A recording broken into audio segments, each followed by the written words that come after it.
안녕하세요. 형광펜 성경과 함께하는 성경 공부, 오늘은 사도행전 15장입니다. 어떤 사람들이 유대로부터 안디옥까지 왔어요. 형제들을 가르치되 너희가 모세의 법대로 할례를 받지 않으면 능히 구원을 얻지 못한다 하니라. 이거에 대해서 좀 생각을 하려면은 할례를 일단 짚고 넘어갑시다. 아브라함이 할례를 받았죠. 하나님께서 아브라함과 언약을 세우시면서 너가 할례를 받아라. 그리고 너의 가정에 있는 모든 사람들도 할례를 받아라. 너의 종이라든지 아들이라든지 다 할례를 받아라라고 했고, 또 모세 같은 경우에는 모세를 하나님께서 그를 부르고 또 애굽에서 내 백성을 인도하라고 했는데, 그의 아들이 할례를 안 받았기 때문에 하나님께서 모세를 바로 죽이려고 한 적도 있습니다.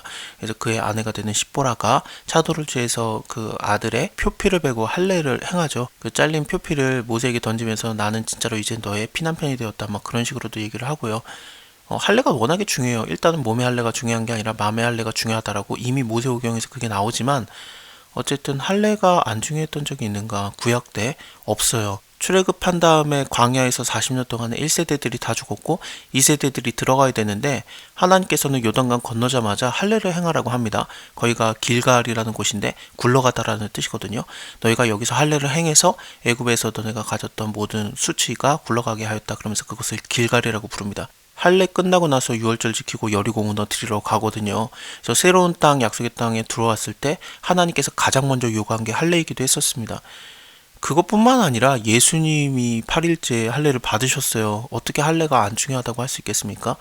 근데 이 할례 문제가 저번에도 말씀드린 것처럼 하나님을 경외하는 자들, 그러니까 이방인인데 하나님을 믿기는 믿어요. 하지만 할례를 안 행해서 유대인이 되지 않은 그런 사람들에게 복음을 전하고 온 거예요. 그래서 바울과 바나바가 선교여행 끝나고 나서 교회를 모아서 하나님이 함께 하신 모든 일과 이방인의 믿음의 문을 여신 것을 말해주거든요. 이런 상황이었습니다. 할례를 안 받은 자들에게도 하나님의 말씀이 전해졌고 성령이 임하고, 사도행전만 보더라도 일단은 에디오피아 내시에게 하나님의 말씀이 전해졌고요. 그리고 가장 중요한 전환점이라고 할 수 있을 만한 고넬료에게 하나님의 말씀이 전해지고 성령이 임하는 일이 있었어요. 10장, 11장에 나오는데, 유대인의 사도들과 형제들이 이방인들도 하나님의 말씀을 받았다함을 들었더니 베드로가 고넬료를 전도하고 나서 예루살렘에 다시 올라왔을 때 할례자들이 혼란을 합니다. 너가 무할례자의 집에 들어가서 함께 먹었다 하니 베드로가 저희에게 이 일을 차례대로 설명을 하거든요. 베드로가 설명을 했음에도 불구하고 다시 한번 이런 다툼과 변론이 일어날 만한 이 문제로 인해서 바울과 바나바, 그리고 그 중에 몇 사람을 예루살렘에 있는 사도와 장로들에게 보내기로 작정합니다. 하나님의 하신 일에 대해서 왜 또 한번 그 사도들과 장로들의 인증을 받아야 된다라고 생각을 했는가? 사람들이 그 수준이기 때문에 그래요. 우리가 사실 그렇죠. 어떤 사람이 하나님께서 나에게 그랬어 그러면 뭐 그래 그러고 넘어가지. 하나님께서 진짜로 그 사람에게 말했다라고 안 믿어요. 진짜로 하나님이 말한 건지 안 말한지 모르니까 그냥 넘어가는 경우가 많지 않습니까?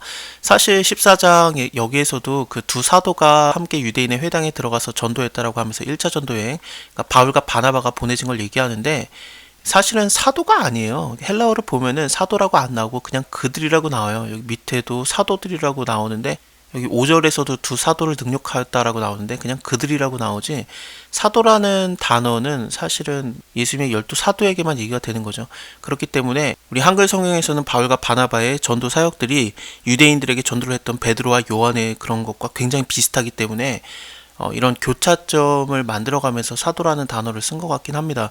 네, 어쨌든 바울과 바나바가 사도라고는 볼 수 없습니다. 물론 바울이 자기가 뭐 사도다라고 하고 예수님께 직접 부름받았다, 나는 사도 중에 가장 작은 자다라는 표현을 하지만, 바울의 사도성에 대해서는 여러 번 또 생각을 해봐야 되긴 해요. 근데 바나바는 사도가 아닌 거 우리가 다 알죠. 그래서 그냥 일단은 바울과 바나바가 아무리 아니다라고 얘기를 하고 변론을 해도 이게 안 먹히는 거예요. 그래서 예루살렘으로 사람들을 보내는 겁니다. 당연히 바울과 바나바 포함해서 몇 사람이 함께 갑니다. 저희가 교회의 전송을 받고 베니게와 사마리아로 다녀가며 이방인들의 주께 돌아온 일을 말하여 형제들을 다 크게 기뻐하더라. 예루살렘에 이르러서 교회와 사도들과 장로들에게 영접을 받고 하나님이 자기들에게 함께 하셔서 행하신 모든 일을 말하며, 바리새파 중에 믿는 어떤 사람들이 일어나서 말하되 이방인에게 할례를 주고 모세의 율법을 지키라 명하는 것이 마땅하다. 할례 문제가 진짜 컸던 거예요. 그래서 이 전도를 했을 때, 바울과 바나바가 전도를 했을 때 회당을 돌아다니면서 다녔는데, 그때 바리새파라든지 유대인들 할례 받은 자들이 있었고, 할례를 안 받은 하나님을 경외하는 자라고 나오는 그들이 있는데 그들에게 설교를 했던 거죠. 그래서 형제들아 들어라 그러면서 아브라함, 모세 이렇게 쭉 얘기를 하다가 이제 예수 그리스도가 성경에 예언된 대로 우리에게 오셨다. 그러니까 예수 믿으면 우리가 구원받는다. 우리의 몸으로서 우리가 구원받는 게 아니다. 그러니까 여러분들 할례 안 받아도 돼요. 그 얘기를 했던 거죠. 그거에 대해서 유대인들은 바울에게 돌을 던지고 바울을 죽이려고 하고 시기하고 그랬던 거고, 거기서 하나님을 믿는데 할례만 안 받았던 이방인들이 바울을 다시 초청해서 다시 한번 얘기해달라, 그리고 주 예수 그리스도에 대해서 듣고 영접하고 교회가 딱딱딱 서지고 그랬던 겁니다. 그 방법을 계속 이용하거든요, 바울이. 그래서 이런 할례 문제는 정말로 크게 대두가 될 만한 문제였고 앞으로도 계속 나와요.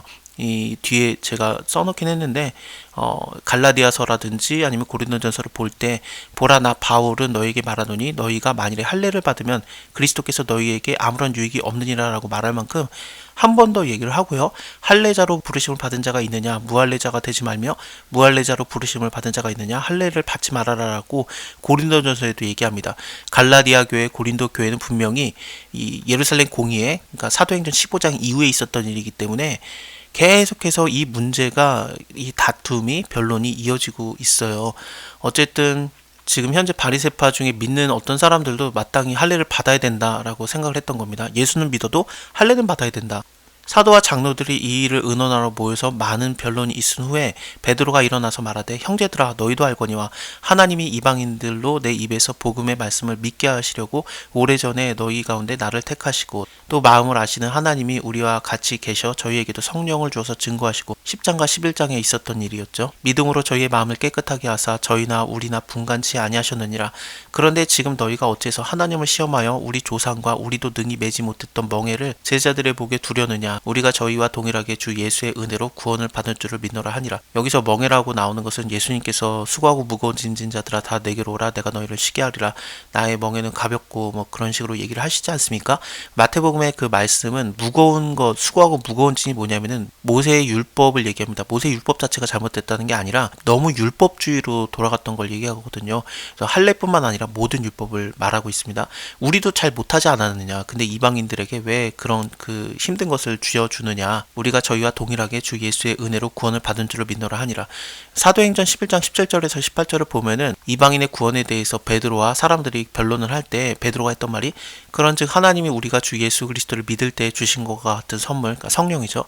그것을 이방인들 고넬료와 고넬료의 가족들에게도 주셨는데 내가 누구간데 하나님을 능히 맡겠느냐 하더라. 저희가 이 말을 듣고 잠잠하여 하나님께 영광을 돌려가로되 그러면 하나님께서 이방인에게도 생명을 얻는 혈계를 주셨다 하니라라고 이것을 일단 잠정적으로 넘어갔었거든요. 여기서도 그 얘기를 한 번 더 하고 있는 거고 온 무리가 가만히 있어서 바나바와 바울이 하나님이 자기들로 말미암아 이방인 중에서 행하신 표적과 기사 고하는 것을 듣습니다.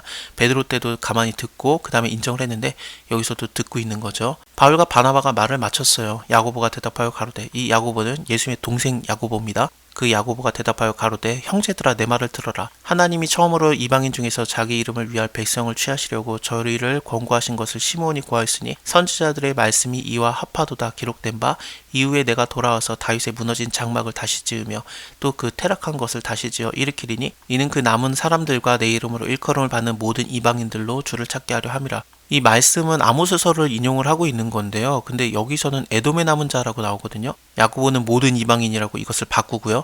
에돔이 이스라엘을 대적했던 나라의 대표예요. 그래서 이방인들 중에서 가장 대적이 됐던 자들도 하나님이 구원하기로 작정하는데 모든 이방인들을 구원하는 게 왜 아니겠느냐라고 야고보가 이것을 해석을 해내는 겁니다. 즉 예로부터 이것을 알게 하시는 주의 말씀이라 한가 같으니라. 그러므로 내 의견에는 이방인 중에서 하나님께로 돌아오는 자들을 괴롭게 하지 말아라. 그래서 할례를 안 받아도 된다라는 얘기가 확실히 정해지는 겁니다. 다만 우상의 더러운 것과 음행과 목매어 죽인 것과 피를 멀리하라. 피를 멀리하는 것은 피를 먹지 말라. 이는 너희 모든 처소에서 대대로 영원한 규례니라 라고 레위기 3장에서 나오고 또 피에 생명이 있다라고도 여러 번 나오기 때문에 이 피를 멀리하는 게 나오고 그 앞에 이거에 대해서는 고린도전서를 봐야 됩니다. 일단은 제가 적어놓긴 했거든요. 고린도전서 8장 전체에서 우상의 제물에 대해서 나와요. 바울이 얘기하는 거를 쭉 따라가 보면은 먹어도 된다라는 얘기로 갑니다. 결론적으로는요. 근데 여기서 분명히 예루살렘 공회에서 먹지 말라고 했는데 우상의 더러운 것을 근데 왜 먹어도 된다라고 하느냐? 그러면 피를 멀리하는 건 그건 어떻게 되느냐? 여러 가지 고민이 있을 수 있겠죠. 선지국 먹으면 안 되느냐? 아니면 뭐 우상의 더러운 거 제사 음식 먹으면 되느냐 안 되느냐? 그런 것이 나오는 건데 고린도전서 8장의 말씀을 보면은 우상의 제물을 먹는 거는 사실은 상관이 없다라고 해요. 왜냐하면 우상은 아무것도 아니고 하나님이 진짜 신이니까 그 많은 우상들에게 드려진 거 사실은 신이 아니니까 우상에게 드려진 게 아니다라는 거죠. 그래서 먹는 거에 대해서는 전혀 문제가 없는데 근데 어떤 이들은 지금까지 우상에 대한 습관이 있어서 우상의 제물로 알고 먹는 거로 그들의 양심이 약하여지고 더러워지기 때문에 그래서 먹으면 안 된다, 뭐 조심해라 이런 식으로 진행이 됩니다. 그래서 먹는 것 때문에 형제를 실족하게 하지 말아라. 먹어도 되고 안 먹어도 되지만 뭐 바울은 결론적으로 나는 안 먹겠다라는 얘기를 하기는 합니다. 근데 먹는다고 그거에 대해서 사람을 실족시키지 말아라라고 바울이 권고하거든요. 그래서 지금 예루살렘 회의에서 정해지는 이런 피를 멀리하라든지 아니면 우상의 더러운 것들, 음행과 목매어 죽인 것을 멀리하라라는 얘기가 무조건 하지 말라라는 율법적인 얘기로 넘어가면은 안 될 것 같습니다.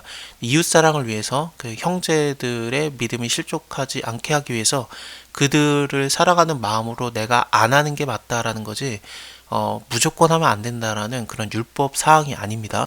이게 왜 그러냐면 예로부터 각성에서 모세에 전하는 자가 있어서 안식일마다 회당에서 그 글을 읽으려더라 하더라. 그러면서 유대인들은 이거 하지 말라고 계속해서 들었는데 이방인들이 예수 믿고 같은 교회에 왔는데 차마 못 보겠는 거예요. 막 그 우상의 더러운 거, 그리고 음행과 또 목매어 죽인 거, 피를 먹는 거 그런 거를 도저히 못 보겠는 겁니다. 그렇기 때문에 같은 교회에서 함께 하려면은 먹지 말라 그런 얘기죠. 형제를 위해서 하지 말라는 얘기예요. 이에 사도와 장로와 온 교회가 그 중에서 사람을 택하여서 바울과 바나바와 함께 안디옥으로 보내기로 가결을 합니다. 그리고 여기서 나오는 음행이라는 게 우리의 뭐 몸의 음행을 얘기한다기보다는 지금 우상의 더러운 것과 목매어 죽인 것, 피를 멀리하라는 걸로 통해서 볼 때 뭔가 우상 숭배와 관련되는 음행이 아닐까 싶습니다. 이에 사도와 장로와 온 교회가 그 중에 사람을 택해서 바울과 바나바와 함께 안디옥으로 보내기를 가결합니다. 바울, 바나바 그리고 예루살렘 교회에서 몇 사람이 함께 간 것 같습니다. 그 형제 중에 인도자인 바사바라고 하는 유다와 실라가 함께 가요. 이 실라가 이제 밑에 보면은 당연히 실라도 선지자라고 나오거든요. 32절을 보면은 유다와 실라도 선지자라고 했고 또 2차 전도 여행을 바울이 떠날 때 실라를 데리고 갑니다. 그래서 이 사람이 지금 함께 가는 것은 하나님께서 인도하는 것 같은 느낌이 듭니다. 그 편에 편지를 붙여 이르되 사도와 장로된 형제들은 안디옥과 수리아와 길리기아에 있는 이방인 형제들에게 문안하노라. 들은즉 우리 가운데 어떤 사람들이, 그러니까 어떤 사람들이라고 하면 바리새파 사람들을 얘기하겠죠. 이 사람들이 우리의 시킨 것도 없이 나가서 말로 너희를 괴롭게 하고 마음을 혹하게 한다 하기로 당연히 할례를 해야 된다 그러면서 괴롭게 했던 걸 말하고 있습니다. 사람을 택해서 우리 주 예수 그리스도의 이름을 위해서 생명을 아끼지 아니하시는 자인 우리의 사랑하는 바나바와 바울과 함께 너희에게 보내기를 일치 가결하였노라. 그리하여 유다와 실라를 보내니 저희도 이 일을 말로 전하리라. 성령과 우리는 이 요긴한 것들 외에 아무 짐도 너희에게 지우지 아니하는 것이 가한 줄을 알았노니 우상의 제물과 피와 목매어 죽인 것과 음행을 멀리할지니라. 이에 스스로 상가하면 잘되리라. 평안함을 원하노라 하였더라. 저희가 작별하고 안디옥에 내려가서 무리를 모은 후에 편지를 전하니 읽고 그 위로한 말을 기뻐하였습니다. 유다와 실라도 선지자라 여러 말로 형제들을 권하여 굳게 하고 얼마 있다가 평안히 가라는 전송을 형제들에게 받고 자기를 보내었던 사람들에게로 돌아가되 신라는 저희와 함께 유하기를 작정하고 바울과 바나바는 안디옥에서 유하며 다수한 다른 사람들과 함께 주의 말씀을 가르치며 전파하니라.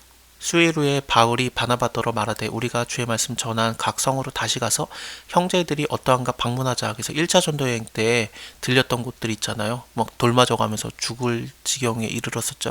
그러면서 전했었는데 다시 가서 그들 어떤지 보자라고 얘기를 해요. 바나바는 마가라고 하는 요한도 데려가고 싶어 합니다. 네, 바울은 밤빌리아에서 자기들을 떠나서 한 가지로 일하러 가지 아니한 자를 데리고 가는 것이 옳지 않다라고 생각을 합니다. 사도행전 13장 13절에서 바울과 및 동행하는 사람들이 바보에서 배를 타고 밤빌리아에 있는 버가에 이르니 요한은 저희를 떠나서 예루살렘으로 돌아갔거든요. 그것 때문에 좀 바울이 힘들었던 것 같아요. 마가라고 하는 사람 데려가느냐 말아야 되느냐 그것 때문에 결국에는 다투고 서로 갈라지게 됩니다. 바나바는 마가를 데리고 이제 구버로 섬에 가고요. 그러니까 1차 전도여행 때 갔던 그 길로 가고 바울은 신라를 택한 후에 신라가 예루살렘에부터 왔죠. 그리고 또 선지자라고도 나왔고요. 그래서 이 신라를 데리고 이제 2차 전도 여행을 떠나는 겁니다. 형제들에게 주의 은혜를 부탁을 받고 떠나서 수리아와 길리기아로 다녀가며 교회들을 굳게 하니라. 자, 오늘은 여기까지 보고요. 다음에 바울이 디모데를 만납니다.